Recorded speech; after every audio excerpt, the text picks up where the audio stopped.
A paz do Senhor, seja bem-vindo a mais uma aula aqui do EBD em Foco. Eu me chamo Herberson e nesta aula eu vou ministrar a lição número 1, que tem como título Duas Importantes Mulheres na História de um Povo. Nós estamos estudando a revista CPAD do terceiro trimestre do ano 2024 e essa nova revista da CPAD vai falar de dois livros da Bíblia que são muito importantes. São os livros de Ruth e de Esté.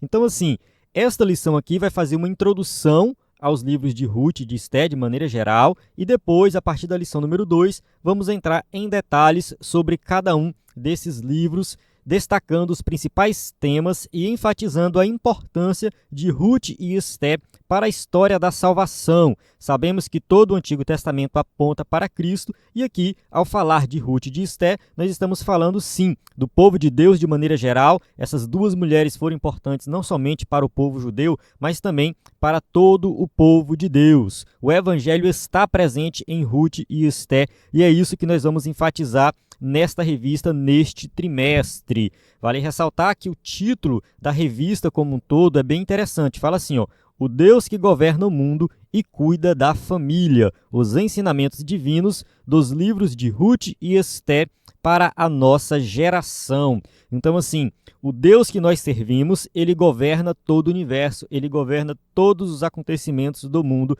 e ele cuida da família. E é isso que a gente vai enfatizar nesta lição número 1 e também nas próximas lições. Eu, particularmente, vejo com bons olhos uma revista que vem com um tema assim, que é vinculado a um livro da Bíblia. É muito bom mesmo. Então, assim, quando a gente vai estudar a lição do EBD, a gente vai para o livro da Bíblia, ali a gente estuda aquele livro, entende o seu contexto histórico, contexto cultural, faz uma análise exegética da passagem, entende os principais temas e ministra uma aula boa, uma aula de excelência, uma aula que vai impactar a vida do aluno. Então, a ideia é essa, que você que é professor da EBD possa se aprofundar dentro desses livros. Estude e medite sobre Ruth e Esté. Eu tenho certeza que vai ser uma bênção para a sua vida e também para a vida dos seus alunos.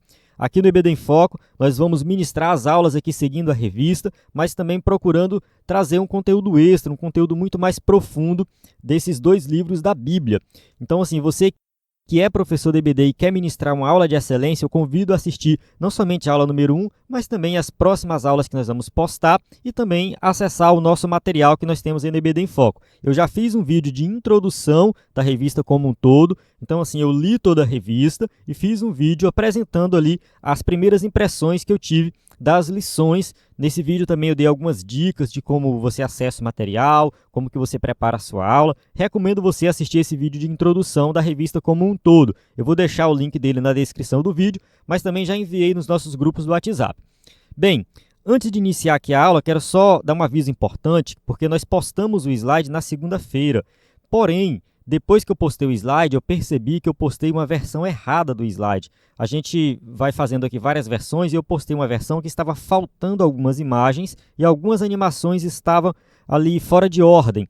Então, assim, eu vi que mais de 100 pessoas já baixou o slide na segunda e na terça-feira. Eu atualizei agora às 10 horas da manhã, na terça-feira, 10 da manhã, que é o momento que estou gravando esse vídeo. Então, eu já fiz a atualização do slide. Então, se você foi um dos que baixou o slide que estava faltando algumas imagens, por favor, acesse novamente a plataforma para baixar o slide correto. O nosso slide, ele é um slide de qualidade, a gente preza pela qualidade. Então, assim, foi uma falha nossa de postar a versão errada do slide, mas a versão atualizada já está lá. E você que não usa ainda o slide na sua aula da EBD, eu recomendo você usar, eu tenho certeza que você vai gostar muito, né, se tiver condições de usar, é claro, na sua igreja. E nós temos nosso slide 100% baseado na revista, com imagem de qualidade, bem pronto para ser usado. É o mesmo slide que eu uso para ministrar aula aqui. Você pode modificar se quiser, porque ele é em PowerPoint. Quem é assinante do EBD em Foco, além dos slides, acessa também vários outros bônus, como slide de escatologia, slide de discipulado, sermões em PDF, temos mais de 70 sermões prontos. O curso básico de teologia, que inclusive tem aulas sobre Ruth e Esté, você pode acessar essas aulas, o material que tem lá também. E cursos diversos de vários temas que também você pode acessar na nossa plataforma. Então, assim, nós temos experiência na produção desse material de slides subsídios desde 2016. Nós produzimos, né, conteúdo para a EBD da revista CPAD. Já fizemos mais de 750 slides e nós disponibilizamos esses slides antigos gratuitamente no formato de PDF. Eu fiz uma busca na plataforma DBD em Foco sobre Ruth. Eu encontrei aqui alguns slides falando sobre Ruth e não encontrei nenhum sobre Esther. Então, o que eu percebi? Que nos últimos 7 anos, a CPAD não publicou nenhuma lição sobre Esther, nem de adultos, nem de jovens. Pelo menos na minha busca que eu não encontrei. Então, eu vejo essa lição, no caso, essa revista como um todo, uma grande oportunidade de nós estudarmos esse livro maravilhoso. Nós temos aqui, por exemplo, um slide sobre o cativeiro de Judá, que mostra, né, que o povo foi levado para o cativeiro, porque a história de Esther se passa lá no cativeiro. Claro, bem depois, né, porque o povo já tinha retornado, enfim, depois a gente vai chegar lá e explicar melhor. Porém, nós temos, né, muito conteúdo aqui de Ruth, né, e temos também conteúdo extra na plataforma, PDF, a gente vai sempre disponibilizando. Se você ainda não entrou no nosso grupo, na descrição do vídeo tem um link para entrar no grupo. Tenho certeza que vai ser uma bênção você participar do nosso grupo e receber o nosso material em primeira mão. Nós temos uma equipe qualificada que se dedica toda semana para entregar um conteúdo de qualidade e nós temos o site, né, ebdenfoco.com. O nosso aplicativo não está funcionando, então quem acessava pelo aplicativo vai ter que acessar pelo site, mas está todo o conteúdo lá. ebdenfoco.com. Qualquer dúvida é só enviar uma mensagem no nosso WhatsApp. Na descrição do vídeo tem os links e o nosso contato para falar conosco. Vamos para o texto áureo que diz assim: Então as mulheres disseram a Noemi: Bendito seja o Senhor, que não deixou hoje de te dar remidor, e seja o seu nome afamado em Israel. Ruth, capítulo 4, versículo 14. Então, o escritor da revista optou por colocar aqui um texto áureo que fala do livro de Ruth, apesar de que esta lição é uma lição que vai fazer uma introdução ao livro de Esther e Ruth, os dois. No entanto, a gente vê aqui que fala do remidor. Isso aqui é muito importante, porque é um tema que está presente no livro de Ruth, a questão do remidor. E quando nós chegarmos na lição que fala desse tema, tenho certeza que você vai entender melhor aí sobre a questão da redenção. Verdade prática: conhecidas ou anônimas, muitas mulheres foram fundamentais no plano divino de redenção da humanidade. Então, como eu enfatizei no começo da aula, o plano de salvação que foi executado por Deus durante todo o período do Antigo Testamento envolvia também Ruth e Esther. Então, elas fazem parte do plano de salvação. Por isso que é importante nós estudarmos esses livros. A leitura bíblica em classe se encontra em Ruth, capítulo 4, do versículo 13 ao 22, e também em Esther, capítulo 7, do versículo 1 ao versículo 7. Então, assim, eu recomendo você ler todo o livro de Ruth e todo o livro de Esther. São livros pequenos, você lê bem rápido e durante o trimestre a gente vai detalhando esses livros. Vamos para a introdução, que diz assim: Ruth e Esther são os dois livros da Bíblia que levam o nome de mulheres, registram duas das mais belas, extraordinárias e dramáticas histórias sagradas. Então, assim, esses dois livros são livros que até hoje o pessoal estuda e fica impressionado com a qualidade literária, com a qualidade da história. São livros que tocam, são livros que transformam, são livros que têm um impacto muito grande na sociedade hoje. Então, assim, é maravilhoso estudar Ruth e Esther e aplicar na nossa vida. A primeira, ocorrida em Moabe e Belém, no período dos juízes, que durou aproximadamente de 1375 a 1050 a.C. Então, assim, a história de Ruth se passa no contexto dos juízes. Basta lembrar que quando o povo saiu do Egito e entrou na Terra Prometida, eles não tinham rei, não havia rei em Israel e cada um fazia o que bem entendia. Então, assim, a nação de Israel ficou esse período sem ter um governante. Quem governava, entre aspas, eram os juízes, que eram homens ou mulheres escolhidos por Deus para resolver alguma situação específica em Israel, para libertar o povo ali de uma opressão. E é bem provável que a história de Ruth tenha acontecido no período de Gideão, da opressão dos midianitas. Isso não é certeza, porém, alguns estudiosos deduzem isso. Esse período foi realmente um período muito sofrido para o povo de Israel, não somente pela fome em si, da escassez, no caso devido a mudanças climáticas, mas também devido à opressão dos inimigos. E a gente sabe que eles foram embora fugindo da fome. A gente vai falar sobre isso em lições posteriores. Durante essa aula também a gente vai tocar nesse tema, mas só para você entender o contexto da história. Vale ressaltar que muita gente fala assim, o período de juízes é um período que o povo não servia a Deus, que o povo era idólatra, que o povo sofria, que cada um fazia o que queria. não tinha rei em Israel, era aquela bagunça e tudo mais. Porém, o livro de Ruth vem mostrar que não é verdade, que todo mundo estava corrompido. Não, dentro daquela sociedade corrompida, tinham pessoas que serviam a Deus, tinham pessoas fiéis a Deus. E esse livro mostra isso. Inclusive, Ruth é moabita, é de um povo estranho, de um povo idólatra.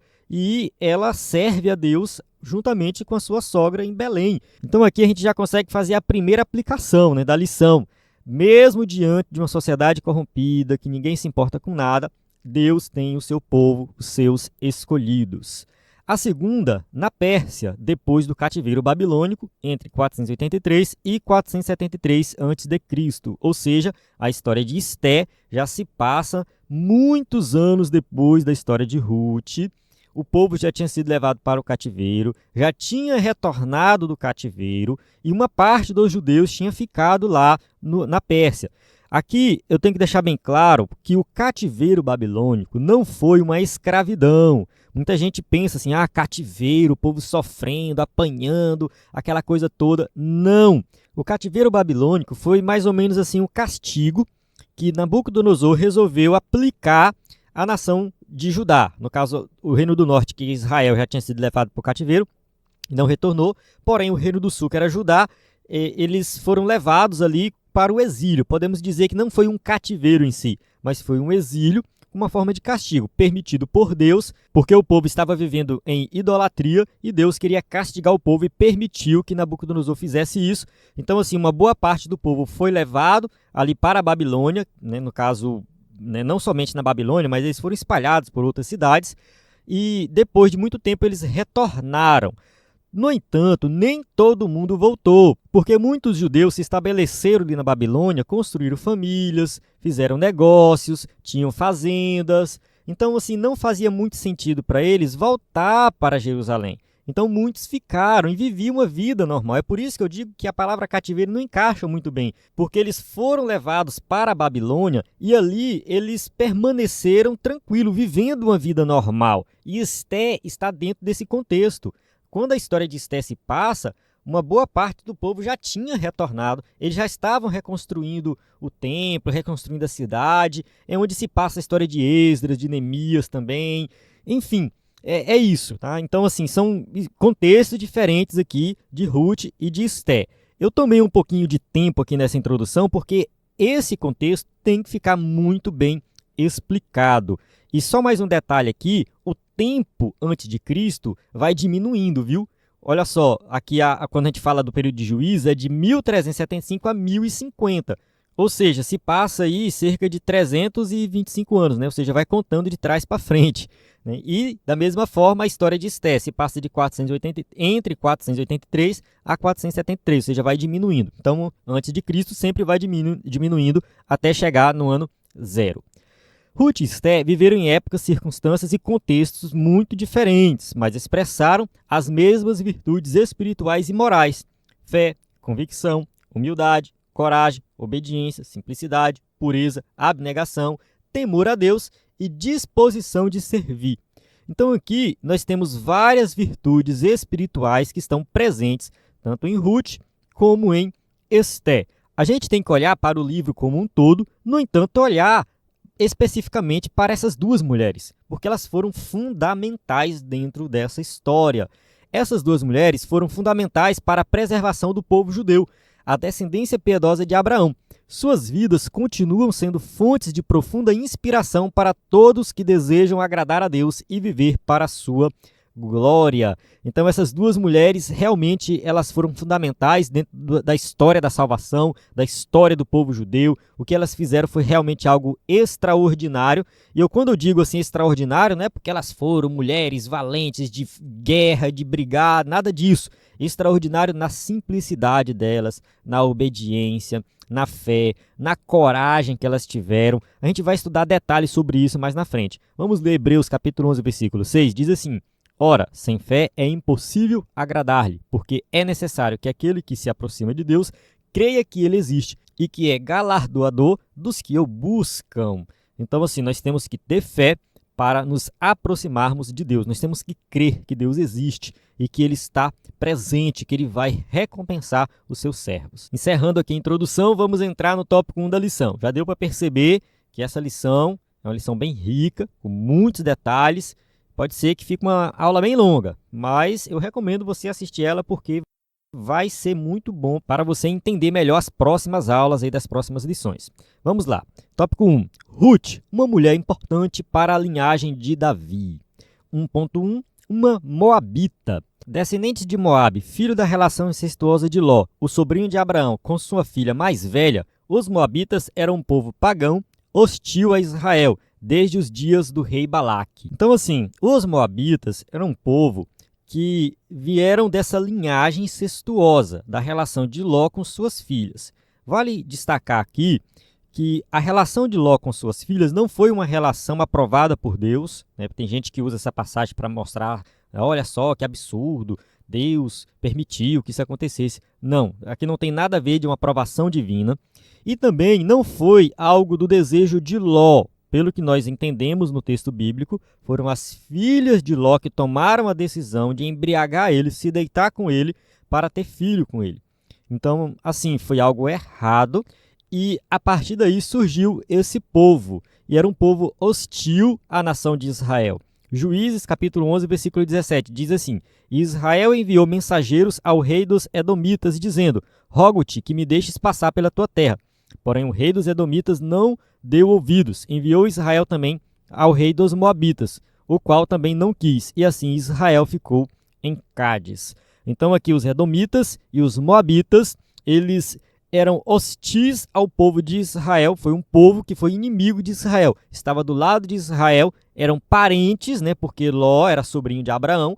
Porém, era um povo que não servia a Deus e adoravam vários outros deuses. Habitavam a leste do Mar Morto, atual Jordânia, e eram dados à idolatria e à imoralidade sexual. Então, se você estiver assistindo pelo vídeo, tem um mapa aqui, está apontando aí no mapa onde fica Moabe.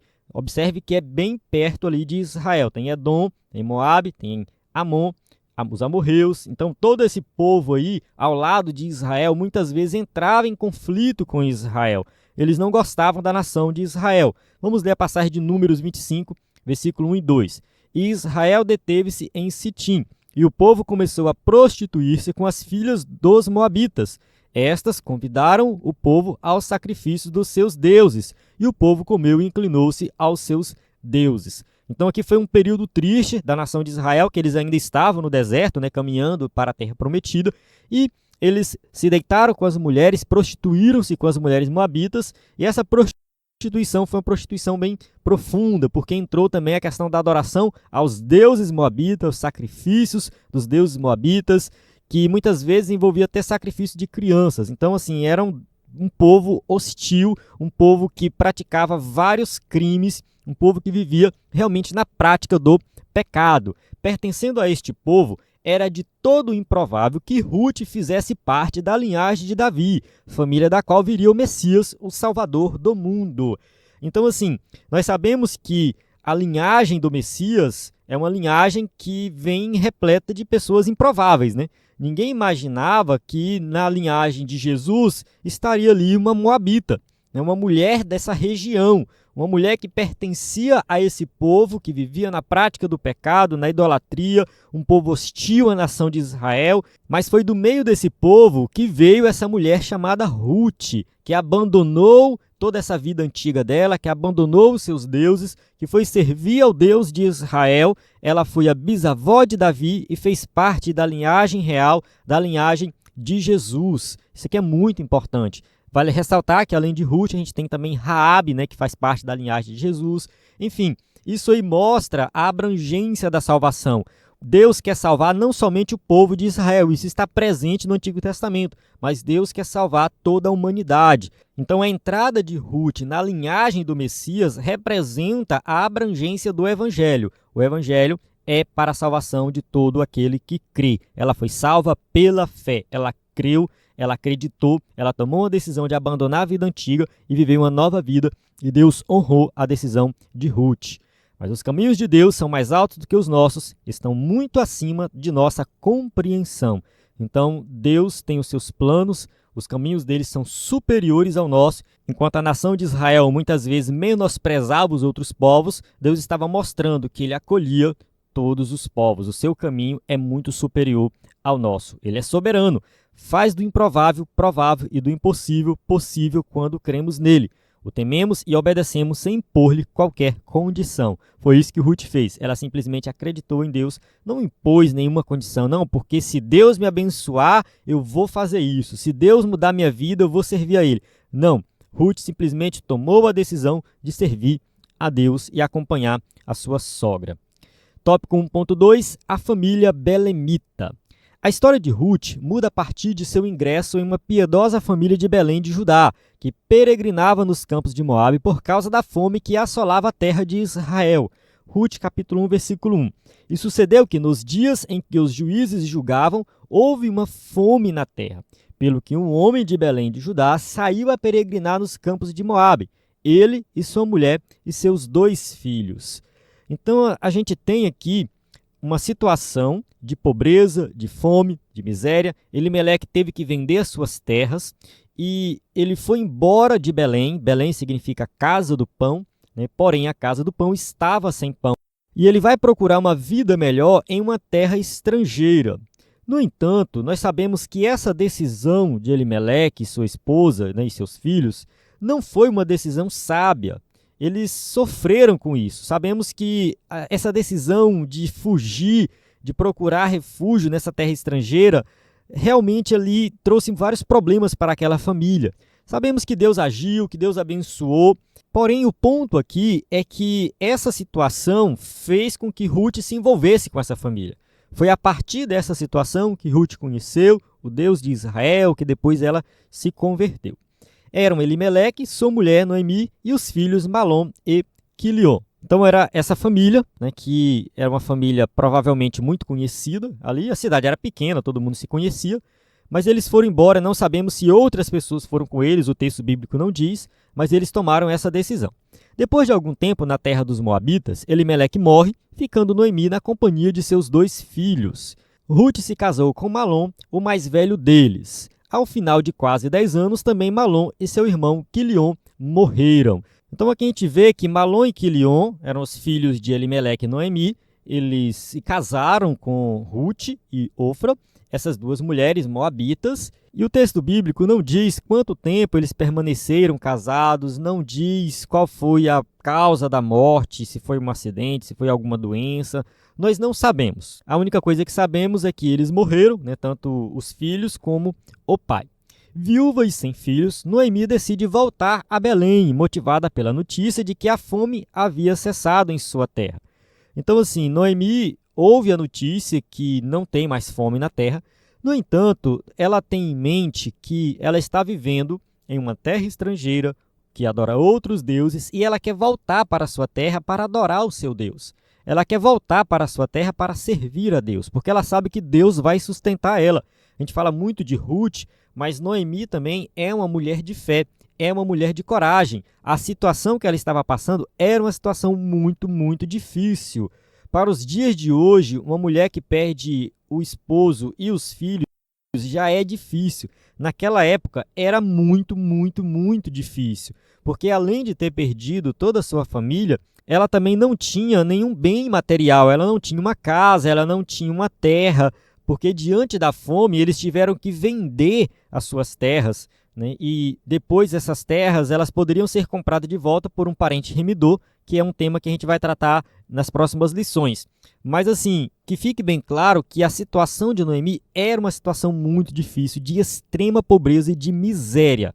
Foi assim que ela ficou. Ela já era idosa, ela não tinha condições de trabalhar, não tinha como ela casar novamente. Então a situação é muito difícil. Para Noemi, voltar a Belém naquela situação era vergonhoso. Tanto que quando ela volta, ela diz que não quer mais ser chamada de Noemi, mas de Mara, que significa amarga. Então, assim, realmente era uma situação complicada, difícil, e para ela voltar, isso é um sinal de fé. Ela estava acreditando que Deus ia abençoar ela de volta na sua terra. Embora pudesse permanecer em Moabe, como decidiu Orfa, viúva de Quilion, Ruth escolhe ir com a sua sogra Noemi, declarando sua fé no Deus de Israel.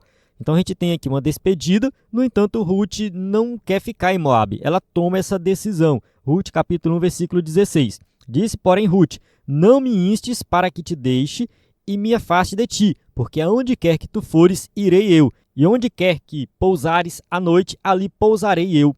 O teu povo é o meu povo, o teu Deus é o meu Deus. Então, essa declaração de Ruth aqui é uma declaração de fé. Ela está falando assim, agora eu vou servir ao Deus de Israel.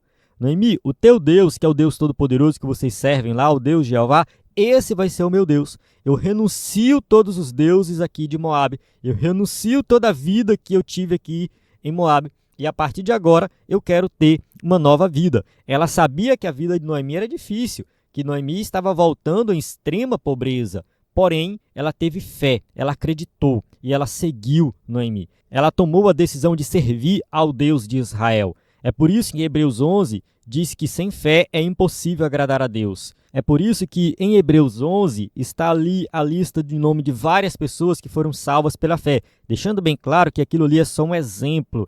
Todos os salvos do Antigo Testamento foram salvos pela fé. Foi a fé que salvou Ruth, foi a fé que salvou Davi, foi a fé que salvou Noé. Todos foram salvos pela fé.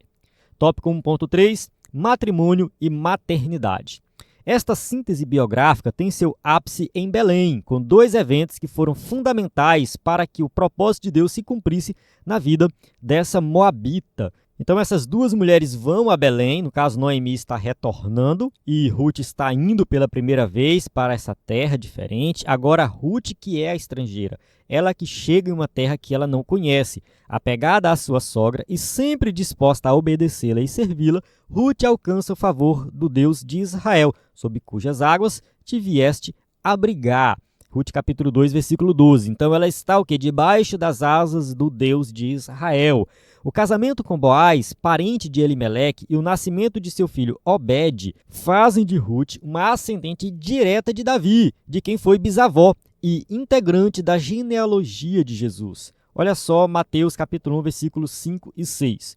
Salmão gerou de Raabe Boaz, e Boaz gerou de Ruth a Obed, e Obed gerou a Jessé, Jessé ao rei Davi, e o rei Davi gerou a Salomão, da qual foi mulher de Urias. Então a gente tem aqui a genealogia de Jesus, que quem está presente lá? Ruth. Ruth está presente na genealogia do Salvador, uma moabita, alguém que ninguém dava nada por ela, era uma estrangeira, que de acordo com a visão humana era improvável que ela participasse da genealogia do próprio rei Davi, do próprio Messias, mas os caminhos de Deus são superiores aos nossos caminhos. Honrar o casamento e a geração de filhos traz bênção de Deus para muitas gerações. Então, quem é fiel a Deus hoje, quem honra a família, com certeza vai ser abençoado no futuro. Todas as suas gerações serão abençoadas. Foi isso que aconteceu com Ruth. Encerramos o tópico 1, que teve como objetivo sintetizar a história de Ruth. Foi algo bem rápido. Nas próximas lições, a gente vai entrar em detalhes nessa história maravilhosa. Agora, no tópico 2, o título é Esté, a mulher que agiu para a sobrevivência dos judeus. 2.1, de Belém para Susã. Cerca de 5 séculos depois de Ruth, a Bíblia nos apresenta outra mulher notável, Esté, também usada providencialmente por Deus para a preservação do povo de Israel. Então, assim, a gente sabe que a história de Esté está em um contexto totalmente diferente da história de Ruth. Esté, ela não entra na genealogia de Jesus e nem por isso ela deixa de ser importante, tá bom? A gente tem que entender que Deus está cuidando do seu povo em qualquer lugar que o seu povo está presente. Acho que essa é a principal lição do livro de Esté. É claro que tem várias lições aqui, a gente vai entrar em detalhes, porém, o povo judeu que não voltou para Jerusalém, que permaneceu lá no exílio, que permaneceu lá no império, que antigamente era Império Babilônico, depois passou a ser Império Persa, depois virou Império Grego, enfim, né, os impérios iam mudando. No entanto, o povo estava lá presente, o povo estava vivendo a sua vida lá e tudo mais. Esté está nesse contexto, esse povo que estava vivendo fora da nação, fora de Judá, esse povo foi ameaçado, quase que deixou de existir, quase que se extinguiu mesmo por causa de um decreto do rei. Porém, Esté estava presente e Deus agiu com providência ali para que esse povo fosse preservado. Ela é filha de Abiail, tio de Mardoqueu. Esté era judia, órfã de pai e mãe, foi criada pelo primo Mardoqueu. Então, ela não foi criada com seus pais, foi criada por Mardoqueu, né, que é um primo dela, provavelmente mais velho do que ela, que teve todo um cuidado ali com essa jovem Esté. Seu nome hebraico era Hadassa, que significa murta, uma das plantas favoritas do mundo antigo, de folhas perfumadas e flores brancas ou rosadas, usadas para perfumar ambientes e fazer grinaldas para os nobres nos banquetes. Então, assim, o nome dela tem esse significado que, a priori, parece um significado estranho, né? Murta, o que é isso? É essa planta, né, que são rosas brancas perfumadas, muito belas mesmo. Então esse é o nome dela do hebraico, tá? Que vem do hebraico aí. E o nome Esté é um nome persa, tá? No caso significa estrela. Esta fazia parte da geração dos judeus nascidos no cativeiro. Então Esté, ela nasceu lá no exílio. Eu não gosto de usar a palavra cativeiro, tá? Eu vou evitar usar cativeiro por causa da conotação negativa que traz essa palavra. Só lembrando que no começo da aula eu falei um pouco sobre isso. Não foi um cativeiro que o povo foi escravizado, que sofreu, nada disso. O povo de Judá foi levado por Nabucodonosor por volta do ano 605 até o ano 585. Foram, na verdade, 3 levas, né? A primeira leva foi aquela que foi Daniel e seus amigos. A segunda leva já foi um povo mais qualificado, né? O pessoal que trabalhava com metal, os artesãos, enfim, já foi uma quantidade de mais ou menos 10 mil pessoas que Nabucodonosor levou. Isso já foi alguns anos depois, né, de Daniel. E a terceira leva foi quando a cidade foi destruída no ano 585, que destruíram o templo. Já foi algo mais tenso, né, algo mais sofrido ali. E aí o povo foi levado para a Babilônia e a cidade foi destruída, o templo foi destruído. A gente tem aula sobre isso aqui no EBD em Foco, eu posso até deixar depois na descrição do vídeo aí, né, no link, para você assistir essas aulas, que eu explico em detalhes. Leia Jeremias, Lamentações de Jeremias, que mostra esse contexto da destruição da cidade e o povo sendo levado para a Babilônia. Acontece que a Babilônia cai, a Babilônia, na verdade, deixa de existir e ela é incorporada ao Império Medo-Persa. E o rei que assume aí, é o rei Ciro, ele assina um decreto permitindo que o povo retornasse para a sua cidade. Na verdade, não somente o povo judeu, mas outros povos também voltassem para suas cidades e o povo judeu volta para Jerusalém. No entanto, não é todo mundo que volta. Uma parte do povo fica lá. Agora não é mais Império Babilônico, é o Império Persa. Eles têm total liberdade, né? Sempre tiveram lá total liberdade de trabalhar, de estudar. Enfim, dizem que a sinagoga foi criada lá porque não tinha mais templo, então eles criaram ambientes de estudo da Torá, que eram as sinagogas, e Esté nasce nesse contexto. Ela não conheceu Jerusalém, ela nasceu lá na Pérsia. Ela nasceu nesse período que o povo já tinha retornado, porém muitos não voltaram e ficaram lá. Então, assim, ela nasce nessa região, nesse contexto, é criada lá e Deus abençoa ela. Conforme Isaías e Jeremias haviam profetizado, o fim do cativeiro babilônico foi decretado por Ciro, rei da Pérsia, no ano 538 a.C. No entanto, a maioria dos judeus permaneceu na Babilônia sob o domínio persa. Eu vou fazer aqui uma pequena correção, porque ficou parecendo assim que o povo que ficou lá na Pérsia ficou debaixo do domínio persa. E o povo que voltou para Jerusalém deixou o domínio persa. E não é verdade. O povo que voltou, eles voltaram com a permissão de Ciro, que era o rei da Pérsia, porém, a região da Judéia fazia parte do Império Persa. Ou seja, eles ainda estavam debaixo do domínio da Pérsia. Tanto que quando eles voltam para Jerusalém, eles reconstroem o templo, né, com Zorobabel, reconstroem os muros com Neemias, se estabelecem tudo mais lá. Eles não podem ter um rei. Nunca mais Judá teve rei. Porque o rei de Judá era Ciro, que era o rei da Pérsia. Depois veio Xerxes, né, que é o mesmo Assuero, que é da história de Esté. Então, assim, mesmo o povo que voltou permaneceu sob o domínio persa. Eles tiveram permissão para voltar para Jerusalém. No entanto, o domínio ainda era o domínio persa. Vamos ler o texto de Isaías 44, de 26 a 28. Sou eu quem confirma a palavra do seu servo e cumpre o conselho dos seus mensageiros. Quem diz a Jerusalém, tu serás habitada, e às cidades de Judá sereis reedificadas, e eu levantarei as suas ruínas. Quem diz à profundeza, seca-te, e eu secarei os teus rios. Quem diz de Ciro, é o meu pastor, e cumprirá tudo o que me apraz, dizendo também a Jerusalém, se edificada, e ao templo, funda-te. Então observe que Isaías profetizou isso muito antes de acontecer. Isaías profetizou que Ciro seria aquele que iria libertar o povo. Aqui Deus chama Ciro de meu pastor, não no sentido de que Ciro se converteu e tudo mais, mas no sentido de que Ciro é um servo de Deus, que ele faz aquilo que Deus manda. Deus comanda tudo, Deus comanda todos os impérios. Então Ciro, ao chegar ali na Babilônia, domina a Babilônia deixa de existir, ele estabelece agora o Império Persa, toda a região dominada pela Babilônia passa agora a pertencer aos persas e ele assina um decreto permitindo que o povo volte para que edifique Jerusalém, edifique o templo, reestruture tudo novamente. Tópico 2.2, de órfã a rainha. Suzã era a capital do novo império. Então, tem um mapinha aqui, né? Se você está assistindo pelo vídeo, está apontando aí Suzã, que ficava perto da cidade de Babilônia. Tá? Tinha a cidade de Babilônia, tinha a cidade de Suzã, eram cidades grandes e ela se tornou aí a nova capital. Vamos ler Esté, capítulo 1, versículo 1 e 2. E sucedeu nos dias de Assuero, este é aquele Assuero que reinou desde a Índia até a Etiópia sobre 127 províncias. Naqueles dias, assentando-se o rei Assuero sobre o trono do seu reino, que está na fortaleza de Suzã.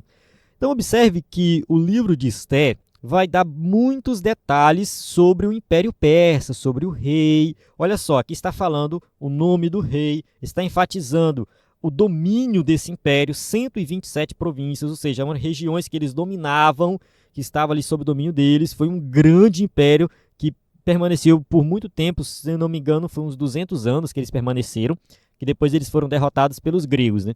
Então foi um império que teve uma durabilidade boa. O Império Babilônico não durou muito, se eu não me engano, o Império Babilônico durou uns 85 anos, foi pouco tempo.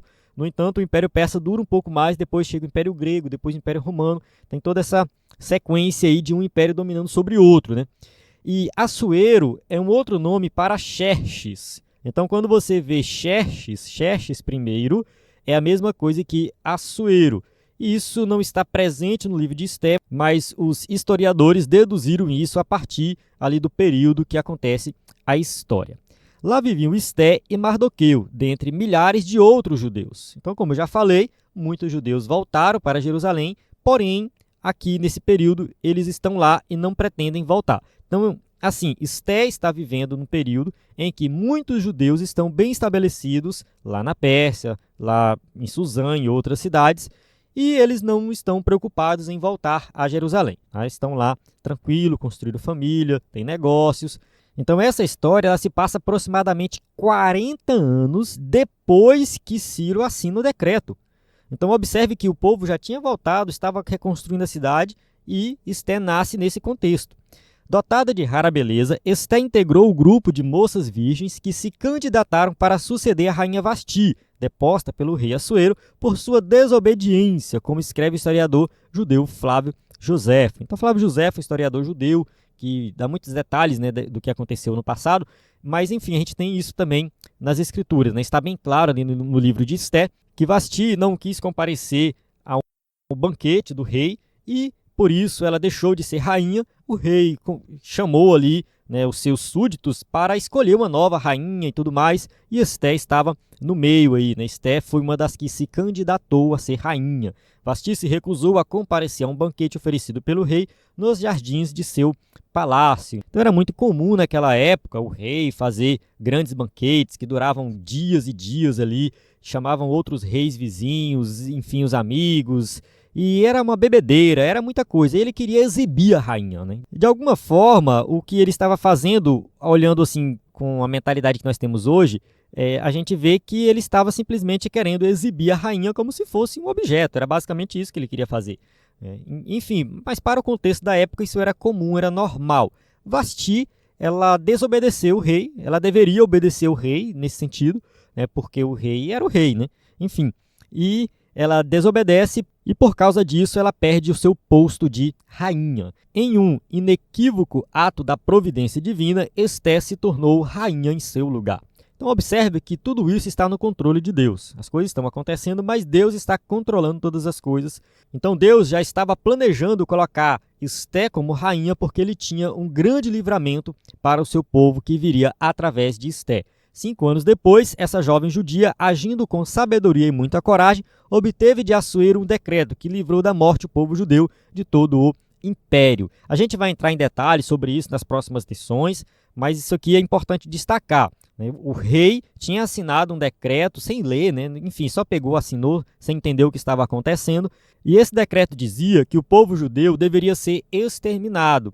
E Esté estava no palácio, porém ela era judia, ela estava no pacote. Querendo ou não, se esse decreto fosse executado, muito provavelmente ela morreria também juntamente com todos os judeus. No entanto, ela teve coragem, sabedoria e fez com que o rei assinasse um outro decreto permitindo que os judeus revidassem, evitando assim a morte do povo judeu, o extermínio desse povo.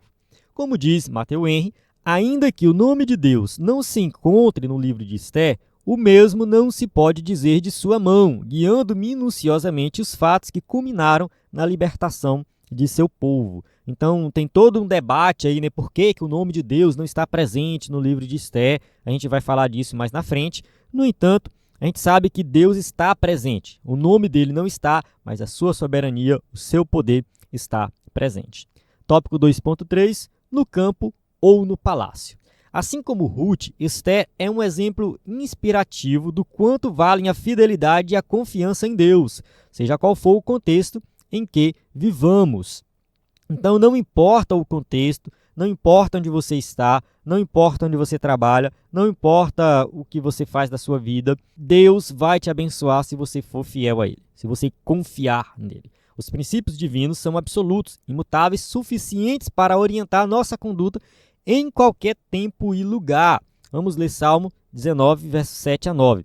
A lei do Senhor é perfeita e refrigera a alma. O testemunho do Senhor é fiel e dá sabedoria aos simples. Os preceitos do Senhor são retos e alegram o coração. O mandamento do Senhor é puro e alumia os olhos. O temor do Senhor é limpo e permanece eternamente. Os juízos do Senhor são verdadeiros e justos juntamente. Então esse salmo aqui vai apresentar alguns atributos divinos e tudo isso aqui é verdade. Nós temos que aplicar na nossa vida. Nós temos que crer que Deus está conosco, a sua lei é perfeita, o temor do Senhor é limpo e permanece eternamente. Nós servimos a um Deus justo, um justo juiz, podemos dizer assim. Tudo isso está presente aqui nesse salmo, vale a pena a gente meditar nele. Vamos para o tópico 3. Mulheres de Deus como protagonistas da história. 3.1. O protagonismo feminino. A liderança masculina instituída por Deus não anula o propósito divino com a mulher, nem lhe retira a possibilidade de, em muitas circunstâncias, ser protagonista da história. Bem, sempre que tocamos nesse tema, a gente tem que ter um pouco de cuidado, porque é um tema difícil, um tema complexo, um tema que levanta muita polêmica, tanto dentro da igreja quanto para quem está fora da igreja. Muitas vezes os crentes são criticados porque defendem essa ideia da liderança masculina dentro do lar, principalmente. E, enfim, eu tenho uma visão sobre esse tema que é assim, eu vou explicar aqui bem rápido, até mesmo para não tomar muito tempo aqui da aula e fugir do tema da aula, Mas Efésios capítulo 5 fala da submissão da mulher. Isso aí está bem claro no texto lá. No entanto, fala também de uma submissão do homem, no caso do marido, para com a esposa. Porque ele apresenta ali 3 vezes que o marido tem que amar a esposa a ponto de dar a vida por ela. Então, ali nós temos uma submissão mútua e uma instituição divina do marido como o líder da casa, quando diz que o marido é o cabeça. E quando Deus diz que o marido é o cabeça, ele está colocando o marido como líder, como aquele que puxa a frente, No entanto, não é alguém superior. Não é porque o marido é melhor, porque o homem é melhor, porque o homem é superior e ele tem autoridade para humilhar a mulher. Não é isso. Essa interpretação é uma interpretação errada, né, que coloca o homem como superior, é o cabeça, é o que manda, a mulher tem que obedecer. Isso aí é uma visão e uma interpretação errada das Escrituras. Por que eu digo que é uma interpretação errada? Primeiro, pelo contexto em si, que está apresentando uma submissão mútua, porque o marido tem que amar a esposa a ponto de dar a vida por ela, então ele realmente tem que dar a vida pela família. Segundo, é o contexto da família. Então, olhando para isso ali, eu vejo essa liderança masculina não como uma coisa geral que se aplica em qualquer área da vida. Tem gente que leva isso para qualquer área da vida. Não, se você está numa empresa e uma mulher está mandando em ti, está errado. É porque é o homem que tem que mandar. Isso aí é machismo, é pecado. Tá? Do meu ponto de vista, o machismo é pecado, está impregnado muitas vezes no meio do povo de Deus e a gente tem que tirar isso. Então, eu vejo a liderança masculina dentro do contexto da família, que é o que está em Efésios, tanto que lá está marido e esposa. Não está dizendo que o homem tem que mandar em qualquer situação. E por último, eu quero ler aqui uma passagem de Coríntios, 1 Coríntios capítulo 11, versículo 3, que diz assim, ó: quero, porém, que entendam que o cabeça de todo homem é Cristo, o cabeça da esposa é o marido e o cabeça de Cristo é Deus. Então, observe que o próprio apóstolo Paulo, que escreveu aqui em Efésios 5, que o marido é o cabeça da esposa, ele escreveu a mesma coisa em Coríntios. Só que aqui ele vai muito mais a fundo. Ele coloca aqui que o cabeça de Cristo é Deus. Então, se você entender que cabeça é o que manda, cabeça é o superior, você vai ter um problema com a Trindade. Porque nós entendemos a Trindade como Pai, Filho e Espírito Santo, são iguais em essência, são iguais em poder, são iguais em todos os aspectos. Dentro do contexto da salvação, o Filho está subordinado ao Pai. O Pai planejou a salvação, o Filho executou a salvação e o Espírito Santo executa a salvação na nossa vida. Então, quando Paulo diz aqui, 1 Coríntios 11, 3, que o cabeça de Cristo é Deus, ou seja, o Pai é o cabeça do Filho, ele não está colocando aqui Deus como superior, ou seja, o Pai como superior ao Filho. Não é isso, porque se o Pai for superior ao Filho, nós teremos um problema muito sério com a Trindade. Muito sério mesmo. Porque a Trindade pressupõe que Pai, Filho e Espírito Santo são iguais em essência, e um não é superior ao outro. Então, dentro do contexto da salvação, nós temos sim o Pai como cabeça do Filho, porque ele planejou e o outro executou. Jesus fala o tempo todo que ele está fazendo a vontade do Pai. Ele está cumprindo o que o Pai mandou ele fazer. No entanto, isso é uma harmonia perfeita. Essa mesma harmonia deveria existir dentro do lar. Paulo coloca aqui o marido como cabeça da esposa, porque ele deve viver em harmonia, assim como a Trindade vive em harmonia. Então não tem nada a ver com superioridade, não tem nada a ver, né, com humilhar a mulher, nada disso. Tá? A Bíblia não defende o machismo, muita gente acha isso, não defende. O machismo é fruto do pecado, é antibíblico. Nós temos que ver dentro do contexto das Escrituras como que deve ser a relação de marido e esposa, de homem e mulher. Vamos avançar aqui na lição. Isso não implica, todavia, na necessidade de confundir ou inverter os papéis entre homem e mulher. O que a gente tem que entender é que essa liderança do homem é uma liderança funcional, é no contexto da família. Como eu já expliquei, uma liderança que deve acontecer em harmonia. Então, relações de homem e mulher deve ser uma relação realmente de igualdade. Tá? Cada um tem sua função dentro da sociedade. É isso. Cada um tem sua função. Não precisamos inverter os papéis. Os exemplos de Ruth e Esté são eloquentes nesse sentido. Não foi a altivez, mas a humildade, a submissão e a obediência que tornaram tão relevante a vida dessas mulheres. Então, essas mulheres entenderam qual era o papel delas dentro da sociedade, qual era o papel delas dentro do contexto do reino de Deus. Foi isso que elas entenderam, elas executaram ali o seu papel dentro daquele contexto, dentro daquilo que estava ali disponível para elas fazerem. Então, as mulheres naquela época, elas ficavam dentro da casa, tinham vários filhos, porque isso era o padrão da época. No entanto, não havia nenhum tipo de impedimento humano e nem divino para um protagonismo feminino, como a gente vê aqui no caso de Ruth e Esté e de muitas outras mulheres da Bíblia. Tudo o que estiveram ao alcance delas, elas fizeram. 3.2, cumprindo os papéis. Noemi dá testemunho de que Ruth cumpriu bem a função de esposa. Ruth capítulo 1, versículo 8. Disse Noemi às suas duas noras: Ide, voltai cada uma à sua casa de mãe. E o Senhor use convosco de benevolência, como vós usastes com os falecidos e comigo. Então, aqui está bem claro que elas foram excelentes esposas. Elas cumpriram o papel de esposa. Seu extraordinário relacionamento com a sogra não nos permite outra conclusão. Ambas eram mulheres sábias que conheciam bem os seus papéis, o que é fundamental para uma boa convivência em família, inclusive entre nora e sogra. Já tivemos uma lição que fala dessa questão de nora e sogra, né? Que realmente é uma relação bem complicada, é uma relação difícil, não é uma relação fácil. O pessoal até diz que tem piada com sogra, mas é o genro que conta a piada de sogra. Por quê? Porque a relação de genro e sogra é uma relação muito boa, geralmente é uma relação muito boa. A minha relação com minha sogra é muito boa e a maioria dos homens tem uma relação muito boa com a sogra. No entanto, entre nora e sogra, aí nem piadinha cabe. Ninguém ousa contar uma piada.